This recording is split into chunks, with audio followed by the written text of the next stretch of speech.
et bienvenue du coup à ce premier webinaire 2026 de Genium 360. Donc c'est un cycle de webinaires cet hiver qui s'inscrit dans la thématique de l'innovation collaborative. Je m'appelle Oriane Morier, je suis journaliste technoculturelle chez Humanitech et je vais être l'animatrice de ce webinaire, mais également des deux suivants qui suivront donc en mars.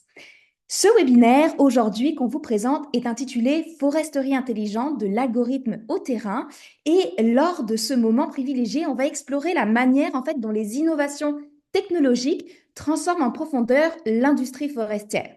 Pour cela, je suis avec deux experts en la matière que vous voyez ici présents. Premièrement, Philippe Giguère, qui est professeur titulaire en informatique et génie logiciel à l'Université Laval, et Maxime Vaïdis, qui est président directeur général de Carvi. Donc, Philippe, Maxime, un grand merci à vous d'avoir accepté l'invitation de Genium 360. Merci. Donc, au Bon, cours des 30 prochaines minutes, ce qu'on va faire, c'est qu'on va avoir votre présentation donc, sur les moyens technologiques novateurs actuellement testés ou implantés au Québec pour moderniser l'industrie forestière. Et bien sûr, comme à notre habitude, ces présentations, celles de Philippe, celles de Maxime, vont être suivies en fait de questions du public pendant une trentaine de minutes. Donc, n'hésitez pas en fait à poser vos questions dans la fonction Q&A du Zoom et on va pouvoir les relayer à nos panélistes. Et avant qu'ils commencent leur présentation respective, j'aimerais vous présenter un petit peu Philippe et Maxime. Je vais commencer avec Philippe. Donc Philippe Giguère est professeur titulaire au département d'informatique et de génie logiciel de l'Université Laval. Il est également co-directeur du NorLab, qui est un laboratoire de robotique boréale. Il possède une vingtaine d'années d'expertise en robotique intelligente et capteur. Et l'objectif principal de ses recherches qu'il va vous présenter, c'est d'augmenter le degré d'autonomie des systèmes cyberphysiques en milieu naturel via l'intelligence artificielle. Ces projets des dernières années ont touché la reconnaissance d'images, l'appréhension par bras robotisés, la cartographie 3D et l'automation des opérations forestières. Il va pouvoir vous présenter tout ça dans quelques instants.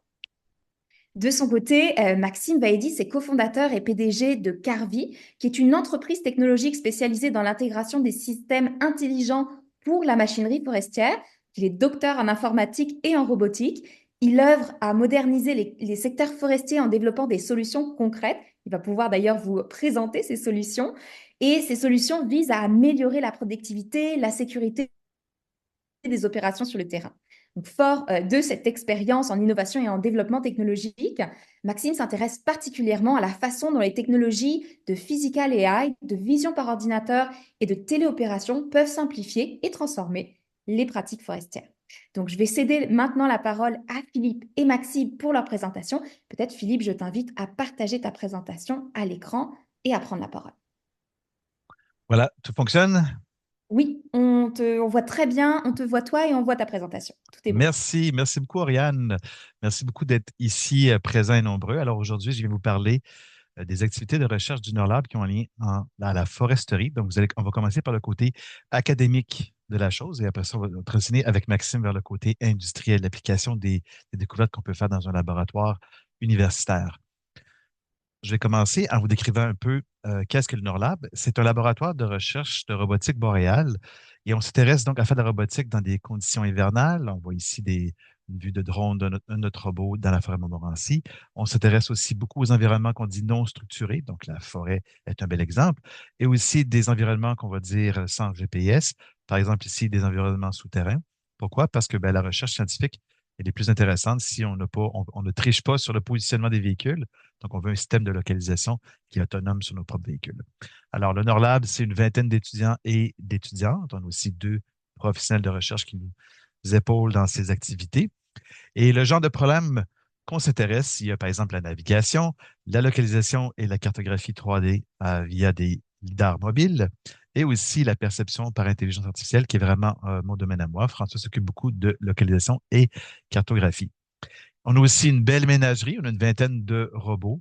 Notre premier robot, c'était un Husky de la compagnie ClearPath.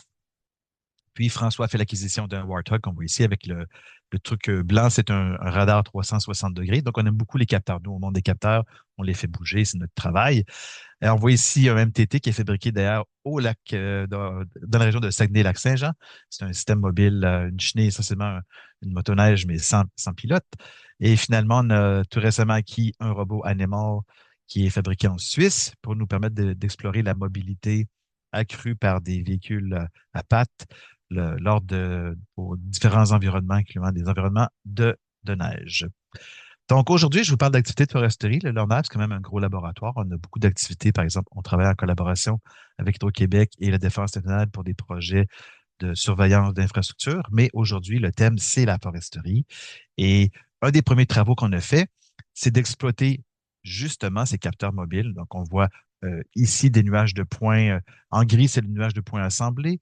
Et en couleur, vous voyez ici, c'est le déplacement du robot dans ce propre nuage. Donc, la flèche en rouge, ça indique la position du véhicule. Et Jean-François, qui était l'étudiant, mais son travail, c'était de faire une cartographie 3D d'un environnement forestier afin d'extraire des statistiques utiles pour les gens en foresterie. Donc, on voit ici le DHP, le diamètre hauteur de poitrine, est une métrique couramment utilisée en foresterie. Et avec ce genre d'approche, on était capable de démontrer qu'un système mobile pouvait obtenir une précision d'environ 2 cm sur l'estimation des diamètres des arbres. Un élément aussi important en foresterie, c'est l'essence. Donc, quelles sont les espèces d'arbres dans lesquels qui sont présents sur notre plantation ou notre forêt. Puis, on s'intéressait à l'utilisation de la caméra. Et la question scientifique ici qui nous turlupinait, c'était de savoir est-ce que je peux retrouver l'essence d'un arbre simplement à partir d'une photo d'écorce. Il y avait des études préalables qui démontraient que pour un humain, c'est extrêmement difficile de faire cette réponse-là, à moins d'avoir un entraînement très, très spécialisé. Et nous, avec des approches par réseau de neurones profonds, le deep learning qu'on entend beaucoup parler en ce moment, bon, on a réussi à démontrer qu'on avait un taux de succès d'environ 98 sur une vingtaine d'essences. Et on a vu par la suite des gens un peu reprendre ce genre de travaux, développer des applications avec un cellulaire où vous faites votre inventaire forestier, vous prenez des photos de votre arbre, ça mesure le diamètre et ça vous donne l'écorce, aussi l'essence à partir de la photo de l'écorce. Aussi, on parle beaucoup de traçabilité maintenant, d'être capable de faire un suivi, surtout au niveau européen. Il va y avoir des requis qu'on doit être capable de démontrer qu'un lot de bois a été récolté de façon responsable et donc de faire un suivi de notre bille de bois de la forêt jusqu'à l'usine. Et là, la question qu'on se posait, c'est toujours avec la même écorce, est-ce que je peux exploiter cette forme-là comme une empreinte digitale pour être capable de reconnaître un individu? Alors, on a fait des travaux, on a commencé par regarder la littérature. Qu'est-ce qui se faisait à l'époque? On appelait ça des descripteurs. Donc, vous avez ici deux images de la même surface, mais qui sont prises avec des angles différents au niveau de l'illumination. Et on voit donc, quand vous voyez une petite ligne ici, ça signifie un appariement. Donc, l'algorithme SIFT a réussi à trouver que cette région-là d'image et celle-ci, c'est les mêmes. Donc, si vous avez beaucoup d'appariements, ben, ça signifie que les deux surfaces ici sont les mêmes. Ce qu'on voit avec SIFT, ça ne fonctionnait pas très, très bien, alors que notre approche, encore là, basée sur du deep learning, on voit ici beaucoup de correspondance entre les deux images, ici de la même partie du tronc d'arbre, ce qui nous permet donc d'envisager des techniques de traçabilité via cette écorce. Toujours du côté de la perception avec des caméras, on a développé aussi récemment un nouveau jeu de données parce que dès qu'on fait de l'apprentissage automatique, du deep learning, ça nous prend des données d'entraînement. Donc, ça prend une personne qui va choisir un capteur, qui va le déplacer, qui va prendre les photos et aussi qui va faire la notation. Alors, ici, notre question de recherche, c'était de faire de la détection de troncs d'arbres, mais aussi de la classification d'essence, de le faire les deux à la fois, pour des régions qui sont, donc, de prendre des photos sous canopée. Et important, on voulait prendre des forêts naturelles. Souvent, ce qu'on voit dans la littérature, c'est les gens qui vont prendre des photos de plantation, par exemple du pin écossais, et il n'y a pas vraiment de croissance, de végétation sous la canopée. C'est très, très clair. Donc, c'est facile de voir les troncs. Alors, nous, ce qu'on s'est intéressé, c'est de dire non, on veut des vraies forêts. Au Québec, la forêt publique est généralement non maintenue, donc c'est des forêts qui sont très sauvages. On voit ici beaucoup de végétation qui viennent obstruer la vue.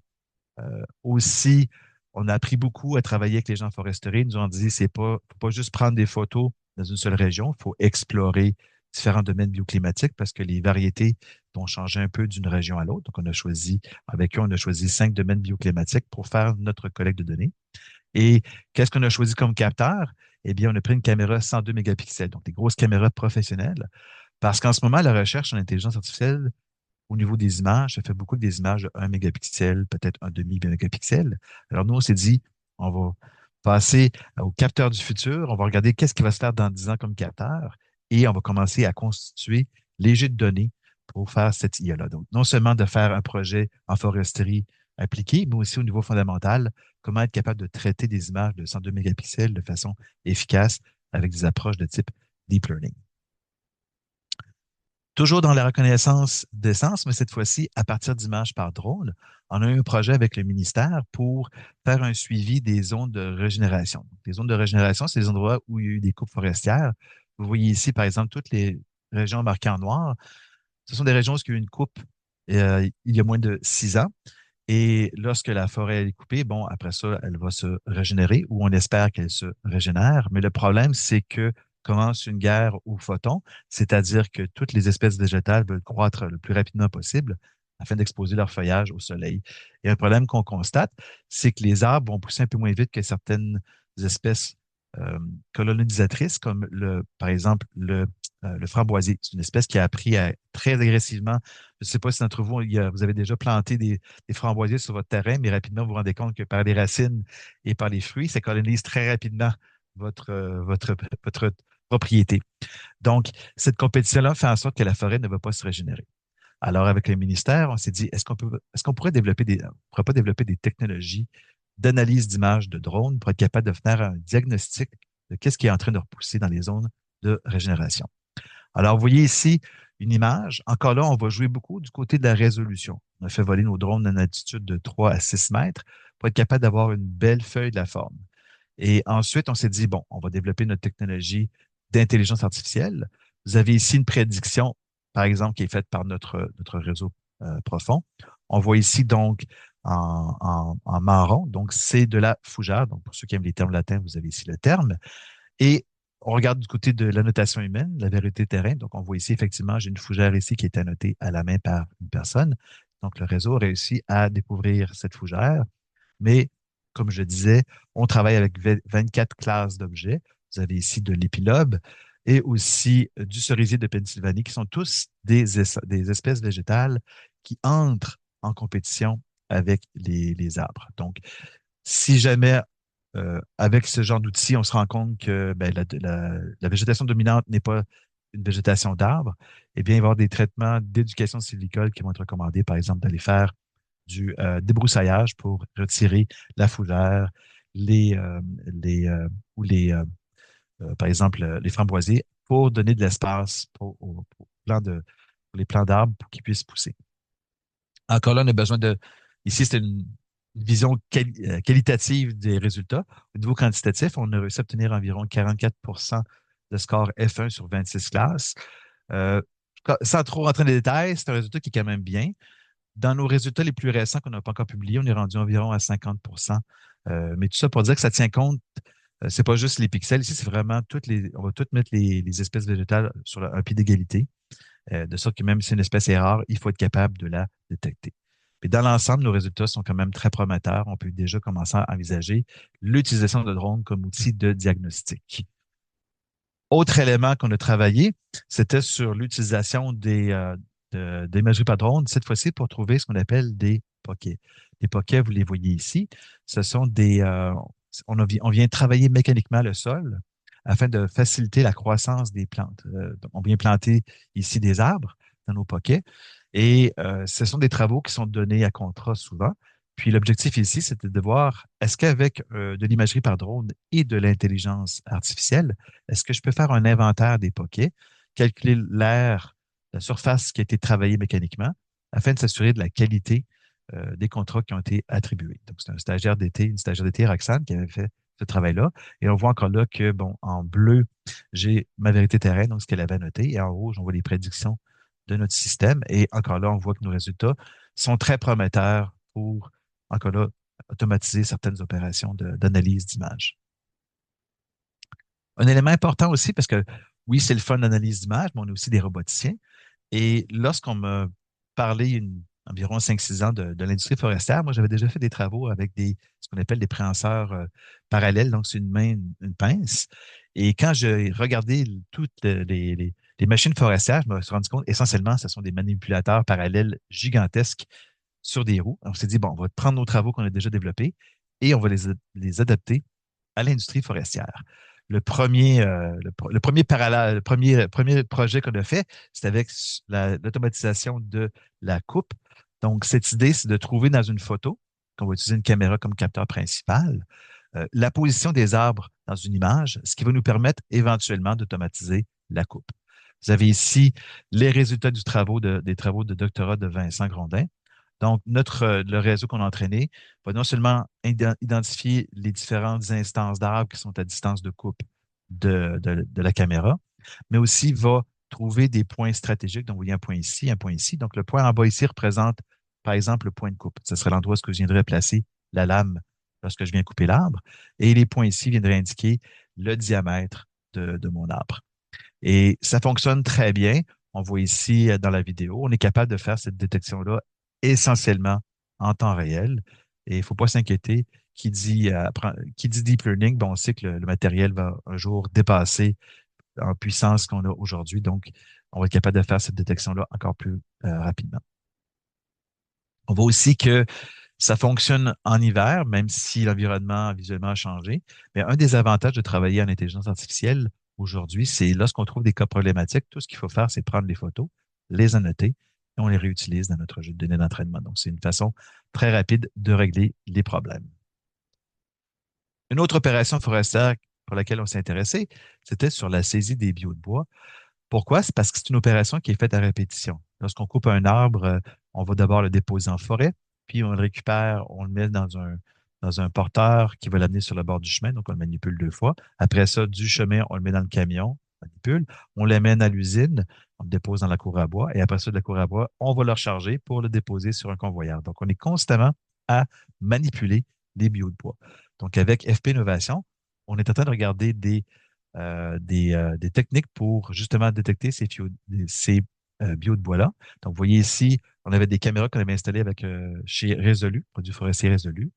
Et on voit donc qu'on est capable de venir trouver, encore là, avec de l'intelligence artificielle, des bio de bois qui sont à portée de la machine. Et ce qui est intéressant avec ce genre d'approche-là, non seulement je peux possiblement automatiser leur saisie, mais ça me permet, par exemple, de faire des inventaires en bord de route, hein. J'installe une caméra sur les véhicules qui se déplacent et quand je prends des vidéos, je peux trouver mes tas de bois automatiquement avec une approche d'intelligence artificielle.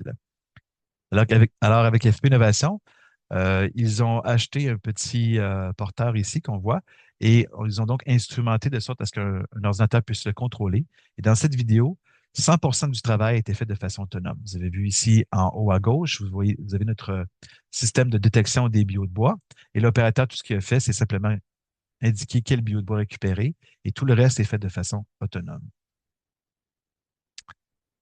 Un autre travail qui nous intéressait, c'était sur le transport en forêt des bio de bois.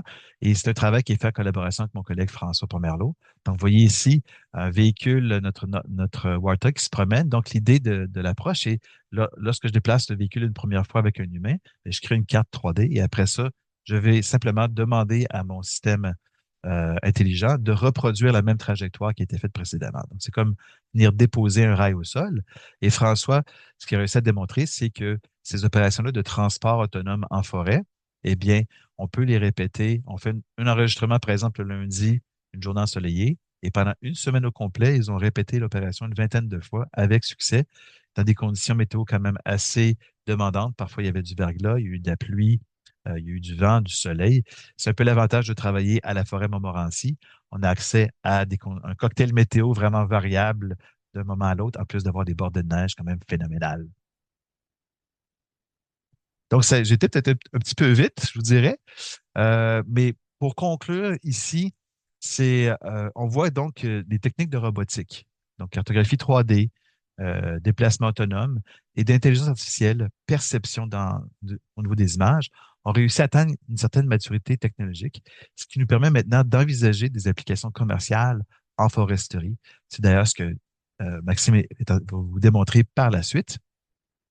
Par contre, pour faire ce genre de projet en IA, on a besoin de beaucoup de données. Ici, j'ai passé énormément de détails sous silence, mais ce qu'on se rend compte, c'est Pour améliorer, disons, de 2 une métrique de performance, souvent, je dois doubler la quantité de données. Donc, c'est sûr qu'au niveau universitaire, moi, j'arrive, on va utiliser, par exemple, 200 quelques images à noter pour le projet de détection des bio de bois.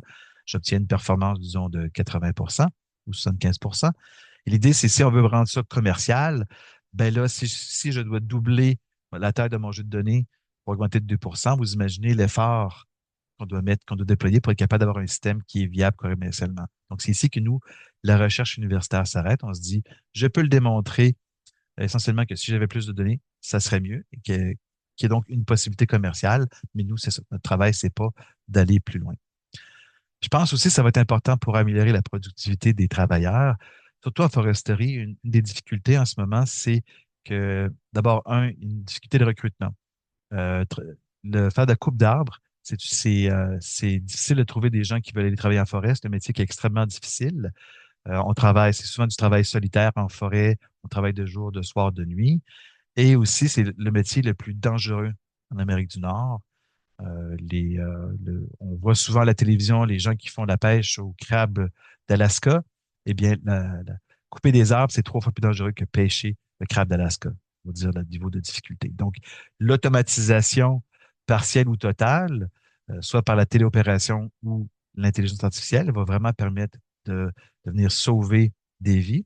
Et aussi, la coupe d'arbres demande une manipulation quand même assez précise de ces machines forestières. Généralement, un travailleur va obtenir son pic de productivité à sa 8e année.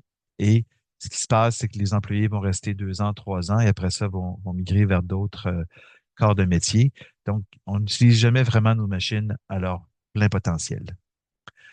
Et c'est d'ailleurs un problème qu'on a en ce moment au Canada. Canada, ben, la Banque centrale a sonné l'alarme. On doit augmenter notre productivité et l'automatisation, justement, dans l'industrie forestière va permettre d'aider à cette problématique.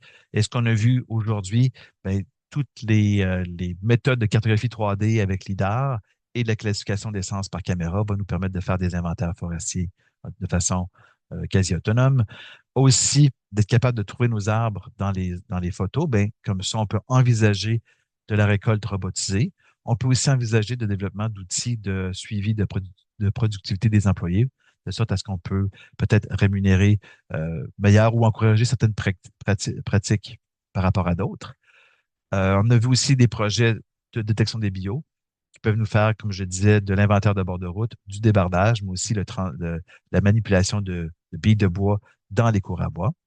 Et finalement, l'imagerie par drone qui est vraiment quelque chose qui, à mon avis, est un game changer. La plupart des opérateurs forestiers ont des drones, prennent des photos, ne savent pas toujours quoi faire avec les photos. Et c'est là qu'on commence à voir apparaître toutes ces applications-là possibles pour nous permettre de nous aider à faire des tâches comme le suivi de la régénérescence en forêt ou le suivi des travaux sylvicoles. Voilà donc. Je voudrais aussi terminer sur des remerciements. C'est du travail d'étudiants, beaucoup de gens, de la collaboration aussi à l'international. Un gros merci. Là-dessus, je passerai la parole à Maxime pour montrer le côté commercial maintenant de de ces applications.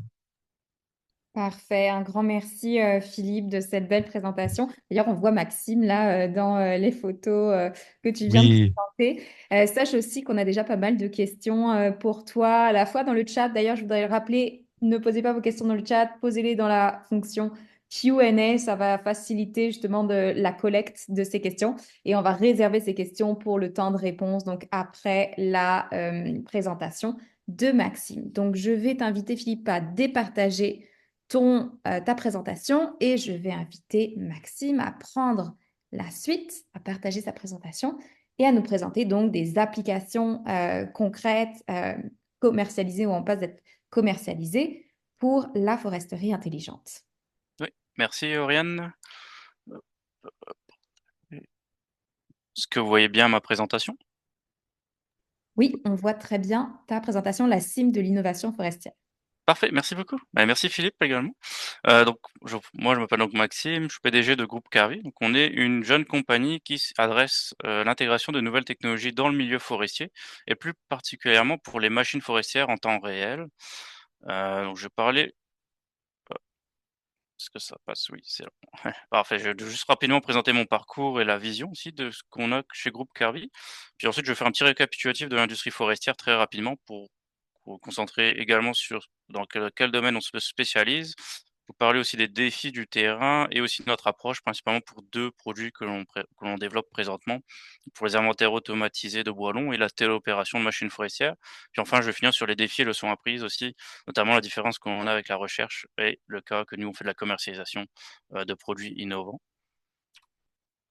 Donc, j'ai fait donc mon doctorat, donc Philippe était mon co-superviseur de doctorat.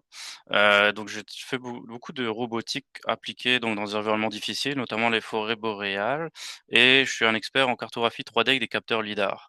Donc notamment, estimer la position des robots déployés dans des environnements difficiles tels que des environnements hivernaux et boréaux.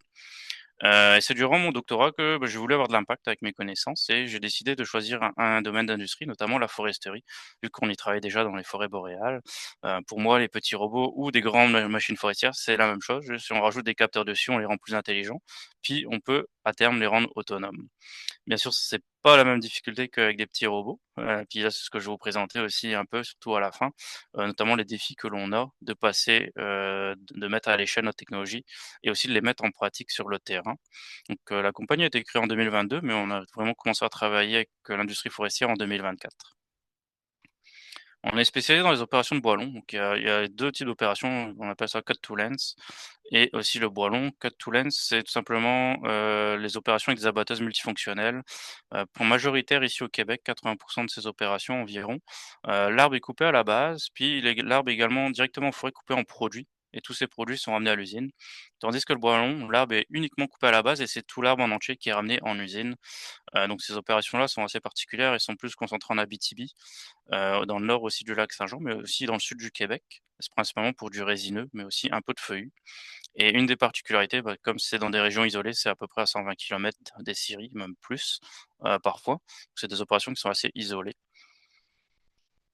Pour les types de machines utilisées, donc les abatteuses-groupeuses, c'est des machines qui tout simplement coupent les arbres à la chaîne et groupent les troncs d'arbres, directement en forêt. Il y a le débardeur, c'est une machine qui prend les arbres, les ramène près du chemin forestier, puis nous, on travaille principalement avec des ébrancheuses.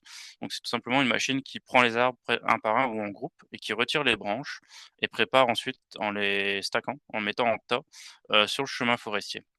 Pourquoi on travaille avec cette machine-là? Tout simplement parce qu'elle est très répétitive, elle ne bouge quasiment pas. C'est même pour l'opérateur parfois ça on en parle discuté avec des opérateurs, ils veulent pas travailler sur ces machines-là, c'est parce qu'ils sont, il faut pas oublier qu'ils travaillent à 2 heures de route de la ville, puis c'est un boulot comme Philippe l'a dit assez solitaire, donc ils préfèrent conduire les machines en forêt, c'est un peu plus le fun pour eux et donc c'est pourquoi on se concentre sur cette machine-là pour tenter de les automatiser sur le long terme. Il y a plusieurs défis dans les opérations de Brelon. Le premier défi, c'est que ces machines-là ont pas de capteurs, ne fournissent pas vraiment de données sur les opérations de coupe. Contrairement aux opérations de cap to lens où il y a des capteurs, des encodeurs dans la tête de la batteuse, ces opérations-là fournissent des données sur les produits, notamment le volume, les longueurs des tiges et c'est des données qui sont assez précises, parfois à quelques millimètres près. Tandis que pour la coupe de Brelon, il y a vraiment rien. Donc, c'est un des problèmes pour notamment l'approvisionnement des chaînes de sciage d'usines. Aussi, c'est difficile de trouver des opérateurs, il y a une pénurie de main-d'œuvre également d'opérateurs dans le domaine. Les jeunes ne veulent plus faire ce travail-là, se déplacer assez loin en ville. Par exemple, pour travailler à Chibougamau, c'est difficile d'amener des jeunes dans le nord du Québec. Généralement, c'est plus des étrangers qui viennent plutôt d'Asie, qui remplacent petit à petit, mais là, avec la nouvelle loi qui est passée, bon, ça pose d'autres problèmes. Donc comme je l'ai dit aussi, c'est des opérations éloignées, donc il y a aussi un risque de sécurité parce que s'il se passe quelque chose, sur le terrain, un problème, ça c'est un problème de sécurité, santé sécurité. Puis aussi pour le transport de ces employés-là, même si on les trouve, faut les envoyer sur le terrain faire leur travail. Donc ça a des coûts supplémentaires pour les compagnies. Actuellement, pour les mesures de bois en forêt, donc il y a soit, c'est de l'estimation visuelle dans certains cas, ce qui est quand même assez rare, mais généralement, c'est ce qui est vraiment le moins cher. Ça coûte rien, par contre, c'est pas précis. Au Québec, généralement, ce sont des mesureurs certifiés qui vont sur le terrain et qui font des inventaires avant que le bois arrive en usine. Une fois que le bois arrive en usine, il est pesé, donc de manière assez précise, mais pour planifier le transport, il faut quand même qu'ils sachent, combien de volume il y a, a été traité sur le terrain.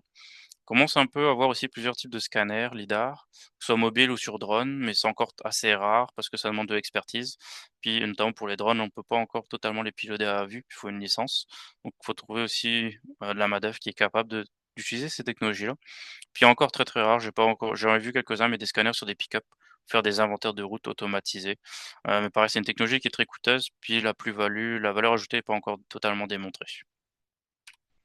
Donc nous, ce que l'on fait, c'est qu'on installe, un système, on développe aussi un système qui s'appelle EDRIS, qui est basé sur des capteurs lidar et caméra, et qu'on installe directement sur une machine forestière. Donc c'est un kit rétrofit. On peut l'installer sur différents types de marques de machines forestières, donc principalement dans ce cas-ci des ébrancheuses.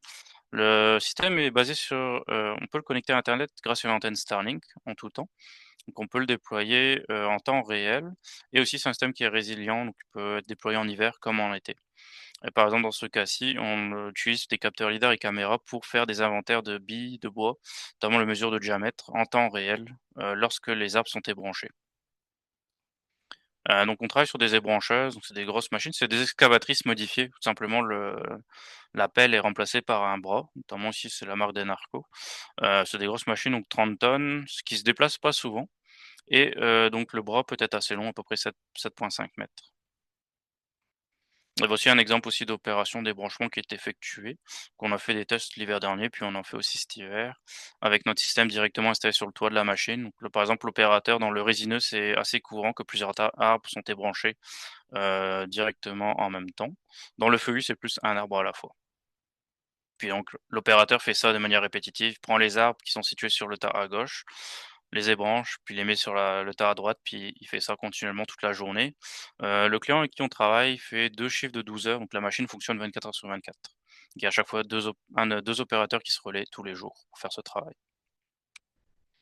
On travaille également avec ce même client sur maintenant la téléopération.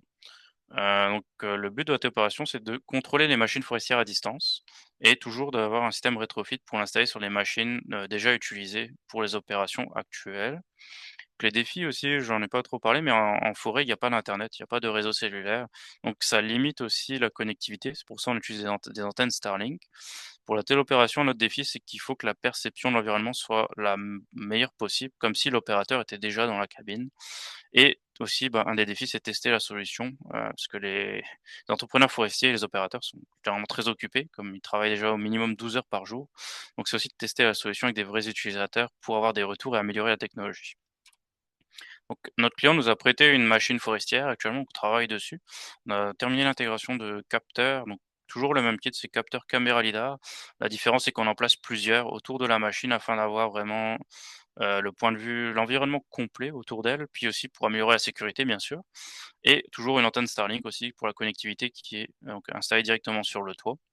Donc on n'a pas encore fait de test, de contrôle, on est en train de commencer à travailler là-dessus. Pour l'instant, on a juste fait le système de perception sur la machine, puis on est en train de regarder pour la collecte de données et se connecter à sa machine. Cette machine-là, c'est une Caterpillar, elle a des données de bas niveau, CAN bus, donc ce sera assez facile de la contrôler. Il y a d'autres machines où c'est plus de l'hydraulique direct, puis là, c'est plus compliqué. Donc, il y a dépendamment des machines, il y a comme une certaine difficulté qu'on regarde aussi. Donc, c'est pour ça qu'on travaille avec plusieurs entrepreneurs forestiers dans le coin de chez Bougamo. Puis, certains ont des machines en CAN bus, d'autres non. Donc, c'est aussi intéressant pour nous, pour l'intégration de notre système dans le futur. Pourquoi la téléopération? Comme Philippe l'a dit, c'est un des métiers, les plus dangereux aussi, au monde probablement, donc c'est pour réduire s'il y a moins de personnes sur le terrain, il y a moins d'accidents tout simplement, donc c'est plus sécuritaire. Aussi pour réduire les déplacements sur les sites isolés, pas besoin de trouver quelqu'un et de l'amener à Chibougamau pour faire son travail. Ils peuvent faire son travail depuis Montréal ou ailleurs aussi, sur le continent, même on peut espérer dans le monde. Puis le but, c'est pour les compagnies forestières d'élargir le bassin de main-d'œuvre et les recrutements. Comme je dis actuellement, il y a une pénurie de main-d'œuvre, puis avec les nouvelles lois qui sont passées, on peut pas recruter non plus des étrangers, qui généralement comblent temporairement, ce manque de main-d'œuvre.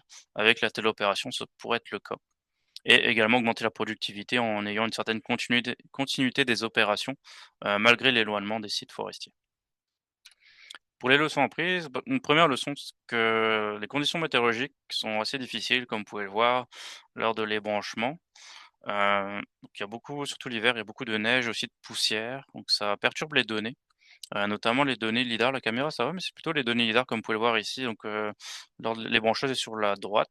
Puis lorsque les branchements, vous verrez beaucoup de points rouges. Ça, c'est toute la neige et la poussière qui bruitent les mesures de nos capteurs lidar. Donc ça a un impact aussi sur la précision de l'estimation du diamètre. Dans ce cas-ci, on peut quand même le traiter. La couleur représente la réflectivité. Donc, on peut comme trier filtrer la réflectivité directement en temps réel, mais ça a quand même un certain impact dans certains cas. Pour les autres leçons apprises, c'est difficile d'avoir accès à des sites forestiers ou des machines forestières pour faire le travail. C'est pour cette raison qu'on a demandé à notre client de nous prêter une machine forestière et de l'intégrer nous-mêmes afin d'accélérer plus rapidement le déploiement de notre technologie. Donc c'est beaucoup d'incertitudes pour les opérations forestières. Parfois, ils sont en avance sur leur travail, parfois non. Donc il faut aussi s'adapter avec l'entrepreneur forestier. Une différence, c'est que la recherche, c'est comme nous, on cherche à développer un produit. Il faut qu'on soit au plus proche aussi de nos clients, et aussi s'assurer que le produit répond bien à leurs besoins. Donc c'est aussi il faut qu'on s'adapte de notre côté à leurs incertitudes. Tout ce qui est aussi température, l'hiver, il fait froid, donc les câbles, tout ça, ça gèle. Faut faire attention aussi, à la glace aussi, les capteurs chauffent, mais une fois qu'on les éteint, la neige fond, donc ça givre techniquement, donc faut faire attention aussi à ça. Puis l'été, c'est le contraire, il fait chaud, parce que les capteurs sont sur le toit de la machine, donc le soleil tape dessus, donc la température, notamment dans notre boîte qui protège l'ordinateur, elle monte très rapidement. Donc on a comme un système de ventilation, assez sophistiqué pour gérer ça. Une autre chose aussi sur le stockage des données, Philippe a parlé beaucoup d'obtention de données pour entraîner l'IA. Nous, on a beaucoup de données, on a à peu près 2 térabytes par jour, mais on peut pas non plus les envoyer en ligne, via notamment Starlink, ça coûte extrêmement cher. Pour donner une idée, 2 térabytes par jour, c'est à peu près 700 via Starlink. Donc, on n'envoie pas toutes les données en ligne, on fait du traitement directement de edge computing, donc traitement en temps réel sur la machine. Et aussi, un des défis, c'est le temps réel. Par exemple, pour la téléopération, il a été démontré que il faut que le temps de latence soit de 150 millisecondes grand maximum pour éviter de perturber le travail de l'opérateur. Donc on a des défis, c'est d'envoyer les données en ligne, les traiter en ligne, puis renvoyer les commandes avant que ce temps de latence-là soit atteint. Et enfin, moi, je terminerai sur le B2B, c'est assez différent de la recherche. Dans la recherche, on cherche à résoudre des problèmes, même si c'est pas forcément ça apporte pas forcément de valeur ajoutée pour la compagnie, parce que le B2B, pour le business to business, c'est vraiment, la plus-value monétaire qui compte, généralement. Donc c'est pour ça aussi qu'on choisit des projets en fonction des besoins de nos clients, qu'on a besoin d'aller sur le terrain, voir comment nos clients fonctionnent, c'est quoi leurs besoins spécifiques et aussi commercialiser une solution. Ça prend du temps. Nous, ce qu'on fait, c'est beaucoup de hard tech. Donc le cycle de développement est assez long. On parle, par exemple, de telle opération. Cet été, on fera nos premiers tests terrain, notamment avec l'université Laval, à la Forêt-Montmorency. Mais la commercialisation sera probablement pas avant 1 an et demi, 2 ans. Le temps que tout soit, intégré, testé, qu'on ait le retour des opérateurs et de nos utilisateurs, mais aussi il faut qu'on certifie la technologie de manière à pouvoir la commercialiser d'une manière sécuritaire. Donc il y a un peu plus que de la recherche à faire, la R&D, il y a aussi de la production et de la commercialisation. Voilà, donc je terminerai là-dessus, mais merci beaucoup et n'hésitez pas si vous avez des questions. Un grand merci Philippe, un grand merci Maxime pour vos présentations. Maxime, je vais t'inviter à Oui, départager du coup ta présentation. Excellent, comme ça on verra la personne qui heu, parle s'afficher à l'écran. Et ce que je vous propose maintenant de faire, mais c'est d'ouvrir en fait la discussion aux questions du public. Je les ai là, je vais pouvoir vous les relayer. Et bien sûr, si les questions s'y prêtent, si vous avez des slides ou des documents que vous voulez montrer à l'écran pour bonifier vos explications, hein, n'hésitez pas à reprendre la main et à partager avec l'élément de partage. Donc, première question qu'on aurait donc de Guy Lajoie et qui s'adresse à toi, Philippe. Donc, il demande, vous pourriez programmer une coupe sélective et avec une machine adaptée, donc pour éviter les dommages d'une coupe à blanc. Donc, est-ce que ça serait... Absolument. Il y a des travaux, une start-up en Suède, Nordic Forest Automation, qui s'intéresse à ce qu'elle appelle je pense, des éclaircies commerciales. L'idée de retirer les arbres plus petits pour laisser les plus grands pousser. Puis l'idée, c'est que c'est des systèmes qui viennent alléger la charge cognitive de l'opérateur parce que le système par lidar va faire un suivi estimement va construire la carte et va indiquer les endroits qui ont déjà été travaillés par l'équipement. Puis il va dire à l'opérateur, bien, viens couper un arbre ici, viens couper un arbre là, sans nécessairement indiquer quel arbre. Donc, on peut clairement faire la même chose aussi avec de coupe sélective. Puis, un avantage d'un système comme ça, c'est comme vous le savez, là, avec les cellulaires, vous avez des mises à jour. Ben, si à un moment donné, on trouve des techniques de coupe partielle qui sont meilleures que d'autres, ben, on peut tout simplement uploader le nouveau programme et voilà, on va maintenant avoir des machines qui vont utiliser les meilleures techniques disponibles. Parfait, merci. Une autre question, il n'est pas indiqué précisément à quelle personne, Philippe ou Maxime, elle s'adresse, mais j'ai l'intuition qu'en fait, vous pourriez répondre tous les deux avec vos chapeaux respectifs à cette question. C'est une question de Mamadou Ba qui dit, donc, concernant la reconnaissance des essences d'arbres, est-ce qu'elle est réalisée uniquement à partir de drones ou est-ce que vous utilisez également du lidar haute définition? Et il y a un petit commentaire disant, en France, sur de grands massifs forestiers, le drone peut être une solution pertinente, mais elle reste assez chronophage. Oui, donc, je vais déballer la question. Les caméras sont généralement meilleures pour faire ce qu'on appelle de l'extraction d'informations sémantiques, donc de la classe des objets. Donc, moi, ce que j'ai vu à date, c'est les caméras, c'est nettement supérieur au lidar pour la reconnaissance des essences, mais c'est possible. Maintenant, pour l'aspect chronophage, ce qu'on désire, c'est instrumenter des équipements déjà en place. Donc, si je fais de la coupe d'arbres et j'ai des caméras installées sur mon abatteuse, ben, au lieu d'avoir l'opérateur manuel qui va venir sélectionner l'essence qui a été coupée, là, c'est le système qui va automatiquement donner l'essence. Maintenant, si je veux faire des inventaires forestiers, et donc le défi ici consiste généralement à déplacer le capteur. Si je le déplace sur un backpack, comme certaines entreprises le font aux États-Unis, là, ça peut prendre un certain temps à faire. Le drone aérien offre une alternative intéressante parce que je peux couvrir plus d'hectares par unité de temps, mais c'est sûr que le satellitaire et l'aéroporté vont nous donner la grande couverture. Par contre, on perd beaucoup en résolution spatiale au niveau des images et du lidar, donc la qualité baisse. Au final, c'est une question de coût. Est-ce que ça vaut la peine de faire voler un drone pour avoir un inventaire plus précis par rapport à prendre des données satellitaires? C'est la personne qui achète l'information qui va vraiment répondre à cette question. Excellent. Maxime, tu voudrais rajouter quelque chose? Bah, ce que je vois plus, c'est vraiment plus pour les inventaires. Les drones dans les opérations en temps réel, j'en ai pas vu présentement. C'est soit avant, soit après les opérations. Principalement pour voir s'il reste des tiges aussi après les opérations qui sont oubliées sur le terrain. Mais c'est ça, comme le disait Philippe, principalement, on peut mettre une caméra dans une abatteuse, puis regarder si on peut détecter l'essence en temps réel. Ça évite à l'opérateur, bah, surtout à la fin de son quart de travail. Généralement, il y a beaucoup d'erreurs parce que l'opérateur est fatigué, donc il appuie tout le temps sur le même bouton pour faire son travail plus rapidement là et finir son chiffre plus rapidement. Donc il y a certaines erreurs humaines qui peuvent être évitées pour automatiser, certaines fonctions, mais ça, j'ai pas encore vu encore, en tout cas sur des abatteuses d'arbres. Parfait. Je vais te garder, Maxime. On a une question pour toi de Ouais. Patrick Hall qui nous dit, donc, par curiosité, quelle certification est nécessaire au niveau sécurité pour votre système? Oui, donc il existe des normes pour les systèmes autonomes ou semi-autonomes, ou sécurité tout simplement, les boutons d'arrêt d'urgence, la manière dont l'électronique est connectée aussi, pour faire un shutdown le système au cas où il y a un problème. Les normes d'électromagnétisme aussi, pour la télécommunication, dans les antennes Starlink ou du Wi-Fi par exemple. Il y a des normes pour ça, tout ce qui est court-circuit, anti-incendie également. On est en forêt, donc il faut qu'on valide notre système pour éviter les feux, au cas où il y a un problème sur notre système. Puis enfin, c'est des normes plus générales si on a des batteries, par exemple, si on rajoute une batterie auxiliaire sur notre système pour que notre système fonctionne, même si la machine est éteinte, bah, il y a des normes également à respecter. Puis après, la certification se fait de 2 manières. Soit on certifie notre système en laboratoire, ce qui est plus cher, mais généralement c'est fait pour des grands volumes d'équipements, ou nous on le ferait plutôt en inspection spéciale, donc directement l'inspecteur qui vient sur le terrain valider notre système. Parfait. Merci, Maxime.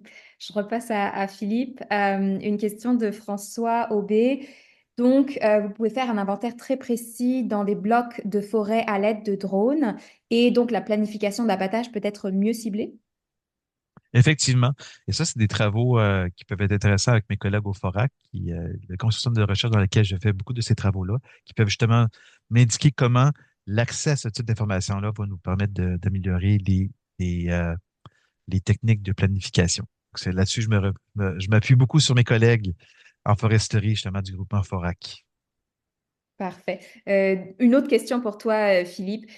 Au niveau des trajets cette fois, donc est-ce que les trajets autonomes sont asservis par le GPS ou par les obstacles des arbres de chaque côté du chemin?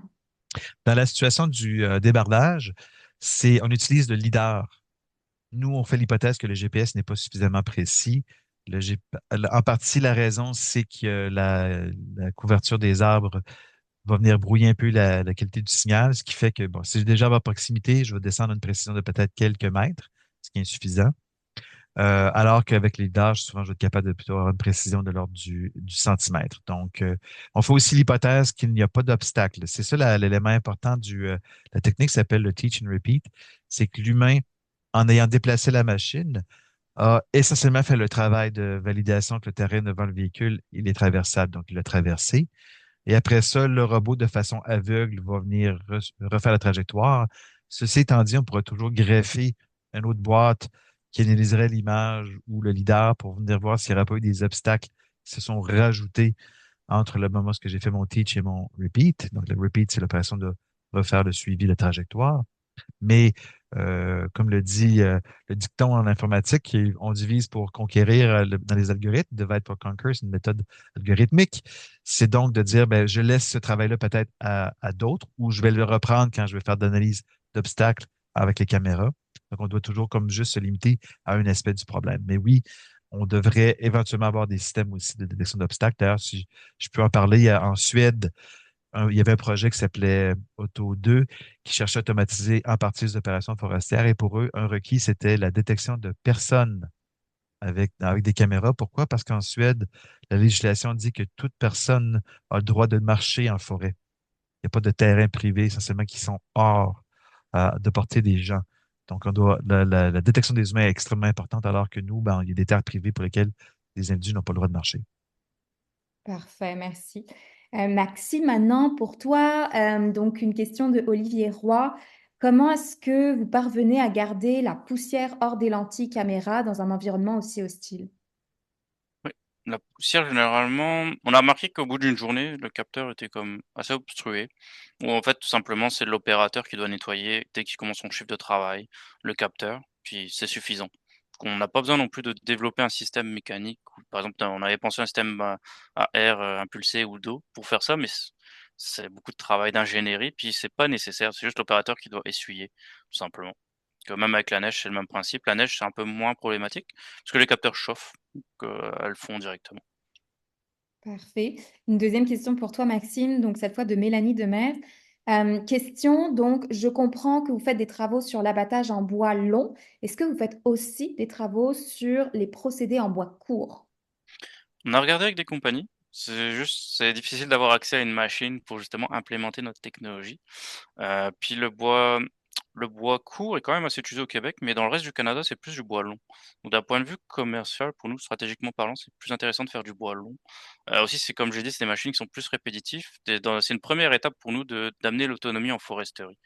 Les abatteuses multifonctionnelles, c'est des machines très, très complexes, puis je vois pas encore l'autonomie avant au moins une bonne dizaine d'années ou même semi-autonomie avant une bonne dizaine d'années, même si les algorithmes qu'on développe, que Philippe développe dans son laboratoire sont bons. Les amener sur le terrain et les tester, ça prendra énormément de temps.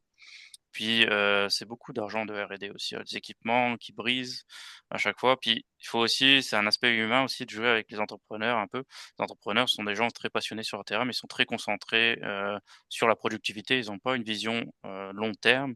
1 an, généralement, c'est le maximum, c'est prévoir leurs opérations pour l'année et les faire. Donc c'est très difficile aussi d'intégrer cette idée que la technologie pourrait les aider dans 5 10 ans. Donc c'est 2 enjeux, principalement la R&D, puis aussi le travail sur le terrain. Parfait. Bon, j'alterne, hein. Je vais repasser à Philippe maintenant. Merci beaucoup. Donc, question pour toi de Samuel Boudreau. Philippe, donc, au niveau du diagnostic de régénération par drone, le modèle par drone pourrait-il entraîner un modèle utilisant des images satellitaires avant d'avoir une application à plus grande échelle? On s'est intéressé justement de vouloir utiliser des images de drones à basse altitude pour générer nos étiquettes pour des images à plus haute altitude. Malheureusement, on n'a pas réussi à se rendre à ce niveau-là parce qu'il y avait tellement de trucs intéressants à faire à basse altitude.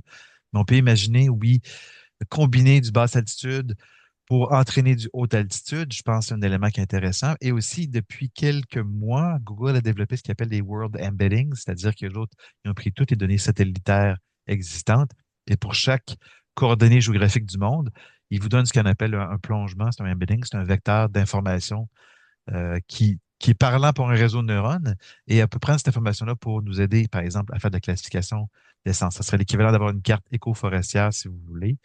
Je pense que l'avenir, ça va être la combinaison de différents capteurs, mais je pense que l'utilisation de la très, très haute résolution visuelle pour voir le feuillage va avoir des avantages au niveau du perfectionnement de cette technique-là, mais aussi de la qualité des résultats. Encore là, toute une question de coût. La précision a un coût. Si vous voulez voir précisément qu'est-ce qui repose dans une zone de régénération, ben, il va falloir avoir une imagerie de meilleure qualité, par exemple. Par contre, si c'est plus le volume, donc la superficie du Québec au complet, vous voulez avoir une idée approximative, clairement, le satellitaire va plus s'imposer. Excellent. Deuxième question pour toi, ne referme pas ton micro, Philippe. De Mathieu Justin Pose Carbonneau. Donc, dans ton exemple, le nuage de points était-il géoréférencé? Les relevés ont-ils été réalisés par des arpenteurs? Et par ailleurs, ce type de drone peut-il être utilisé facilement par n'importe qui ou nécessite-t-il une licence, un cours, comme c'est le cas pour les drones aériens? Première question, c'est Je peux te faire la. les questions, il y a plusieurs questions. Donc, dans Oui, oui, c'est votre ça, exemple, le nuage de points est-il géoréférencé? c'est ça. Et le géoréférencement a un coût algorithmique à plusieurs aspects. Et la première question que je vous poserais, c'est en ce moment, pour aller vous chercher une tasse de café au travail, est-ce que vous devez savoir la position de la tour Eiffel? Parce que géoréférencer une donnée, c'est savoir ma position par rapport à la tour Eiffel. Et si vous n'avez pas besoin d'avoir votre position par rapport à la tour Eiffel, vous n'avez pas besoin d'être géoréférencé. Donc, dans beaucoup des travaux qu'on fait, nous, on ne s'intéresse pas tellement au géoréférencement. Par exemple, le transport du bois, ben, tout ce que j'ai besoin de savoir, c'est si j'ai une carte 3D qui me donne la position de toutes mes billes de bois, parce que lorsque je les ai abattus, j'ai scanné, et que j'ai la position du chemin traversable par la batteuse, ben le débardeur, lui, n'a pas besoin de savoir sa position géoréférencée. Il connaît sa position par rapport à toutes les billes de bois. Il va venir les récupérer. Par contre, c'est sûr que si on veut faire un géoréférencement parce que j'ai un scan 3D, j'ai une photo aérienne et je veux géoréférencer les deux, ben, on peut le faire de façon algorithmique. Ce que ça va me prendre, c'est des points de contrôle sur ma carte 3D. Et si ma carte 3D est assemblée sur un canevas que je vais dire élastique, ce qu'on vient faire, c'est qu'on va venir piner certains points de contrôle du nuage de points 3D et on va l'étirer pour les faire fitter avec, par exemple, mes points GPS ou une vue extérieure. Donc, si j'ai commencé à faire ma carte 3D à l'extérieur de la canopée où j'ai des bonnes mesures GPS, je rentre en forêt, c'est moins bon, mais à l'extérieur, ça redevient bon, mais je vais être capable de venir géoréférencer chacun de mes arbres. Donc, ça, c'est des techniques, j'ai vu les gens faire ça récemment, d'être capable de venir chercher le géoréférencement. Maintenant, la deuxième question, c'était Les relevés sur. ont-ils été réalisés par des arpenteurs? Non, oh, nous, c'est. Un robot est un arpenteur autonome d'une certaine façon. On utilise beaucoup de techniques similaires, mais on n'a pas fait d'arpentage officiellement avec le robot. Et le troisième volet de cette question, c'était ce type de drone peut-il être utilisé Oui, facilement par n'importe qui ou nécessite-t-il une licence ou un cours? donc ça dépend des pays. Au Canada, donc, les drones en bas de 250 grammes peuvent être pilotés par essentiellement n'importe qui. Et les caméras sur ces drones-là sont suffisamment de qualité pour être capable de faire. On a d'ailleurs des images d'entraînement qu'on utilisait qui provenaient de drones mini Mavic, Mavic Pro 4, donc en bas de 250 grammes. On a aussi utilisé des drones plus gros pour avoir accès au differential GPS. Puis on fait des tests maintenant. On veut commencer à fabriquer nos propres drones au laboratoire. Et on veut installer des caméras, genre des capteurs, des boîtiers 61 mégapixels avec des lentilles peut-être 150 millimètres pour justement être capable de voler plus haut, être encore capable de voir le feuillage. Et ça, clairement, ça prend une licence de base. La licence de base au Canada, ça coûte 10 $. Ça prend 3 heures et vous allez l'obtenir. Donc, c'est pas quelque chose qui est très problématique pour le vol. Vu qu'on ne fait pas du vol dans des zones sécurisées d'aéroport, on ne vole pas au-dessus de population. Donc, la licence de base est suffisante. Parfait. Une question qui s'adresserait peut-être à tous les deux, Philippe, Maxime, de Malik Diallo. On se demande si ces outils sont adaptés aux forêts africaines, souvent caractérisées par une diversité d'espèces, des conditions météorologiques difficiles. Je pense qu'on s'intéresse à exporter hein, vos travaux. Donc, réponse à vous. La diversité, c'est toujours une bonne chose pour apprendre. Puis, c'est juste d'avoir les données d'entraînement. Donc, ça prend des gens en Afrique qui prendraient des photos de drones, les fassent voler. Et après ça, il faudrait des experts locaux qui feraient la notation des images. Mais essentiellement, c'est juste de remplacer un dossier sur l'ordinateur par un autre dossier, puis on repart à l'entraînement. Donc, c'est quelque chose qui est très, très simple. Puis d'ailleurs, il y a juste en aparté, je trouvais ça intéressant, une compagnie, je pense, qui s'appelle Sling, qui a développé des drones de livraison. Et justement, leur premier terrain d'essai, c'était en Afrique, c'était pour la livraison de médicaments. Parce que la législation était beaucoup plus permissive et il y avait un besoin criant d'être capable d'envoyer des médicaments dans des villages en l'espace de peut-être en l'espace de 20 minutes ou du sang. Donc, il y avait un besoin là-bas. Donc, je pense que l'Afrique a justement des choses à offrir que nous, en ce moment, on n'est pas capable de faire, soit au niveau législatif ou au niveau environnemental. Parfait. Est-ce que Maxime, tu voudrais rajouter certains éléments? Bah, je dirais pour la machinerie en général, c'est le même type de machinerie, peu importe où on est dans le monde. Après, c'est comme Philippe l'a dit, c'est vraiment le jeu de données pour l'entraînement qui compte. Donc, on pourrait juste tout simplement avoir des données, puis réentraîner le réseau de neurones. Puis ça devrait fonctionner quasiment pareil, là. Ce serait intéressant de faire de la recherche aussi, pour voir s'il y a des réseaux de neurones qui sont multimodales en fonction des différents sites. Maxime, avez-vous de la demande pour cartographier la sécheresse dans les forêts et le risque d'incendie? Je participe souvent à des congrès, notamment pour l'utilisation de l'IDAR, notamment pour la sécurité, notamment. On parle beaucoup sur les incendies et évaluer justement les matières inflammables sous la canopée. Pour l'instant, j'ai pas eu de demande parce que c'est plus des travaux d'inventaire forestier, c'est pas ce que l'on fait. Ce serait possible aussi de réexploiter les données qu'on prend en temps réel, puis d'analyser ces données-là par la suite pour voir si un site est toujours inflammable ou non. On pense le faire notamment pour faire aussi des inventaires post-coupe. Et notamment un des problèmes au Québec, c'est l'orniérage, c'est autre chose pour voir si le terrain est trop abîmé ou non. Avec notre système, on pourrait déjà scanner le sol et déterminer si justement il y a beaucoup d'ornières, sur un terrain pour justement éviter qu'il y ait trop d'accumulation d'eau. Mais pas actuellement, pas pour les incendies. Parfait, merci. Je vois qu'il est déjà 12h56. Je vais clore ici la période de questions. C'était vraiment très riche. Un grand merci Maxime, un grand merci Philippe. On va pouvoir maintenant faire la petite conclusion donc de ce webinaire.